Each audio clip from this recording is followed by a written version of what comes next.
میرے پاس خبر یہ ہے کہ پاکستان تحریک انصاف کے ذرائع جو اس وقت امریکہ میں بیٹھے ہوئے ہیں وہ یہ کوشش کر رہے ہیں کہ اس تقریب کا انویٹیشن جو ہے وہ عمران خان صاحب کے لیے جاری کروائے اور امریکی انتظامیہ کی جانب سے یہ انویٹیشن پی ٹی آئی کو فارورڈ کیا جائے اور باضابطہ طور پر عمران خان صاحب کو بلایا جائے۔ موسٹ پرابلی وہ جا تو نہیں سکیں گے، اوبویسلی وہ اس وقت جیل میں ہیں، اور میں نہیں ایکسپیکٹ کرتا کہ صرف ایک تقریب میں شرکت کروانے کی خاطر جو ہے اتنا کچھ چینج کر دیا جائے گا۔ لیکن اگر آ گیا کارڈ، جنہوں کہتے ہیں نا ویادہ کارڈ ہے، اگر وہ آ گیا یا وہ انویٹیشن آ گیا تو پاکستان تحریک انصاف نے پٹھی چھلانگیں مارنی ہیں، ٹھیک ہے،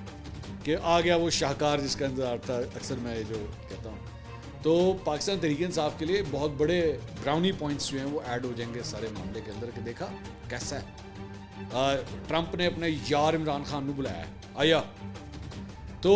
دونوں سائڈیں جو ہے نا اس وقت میری اطلاعات کے مطابق، میرا کبوتر جو ہے وہ دونوں سائڈیں یہ بھرپور کوشش کر رہی ہیں کہ this is what needs to be done.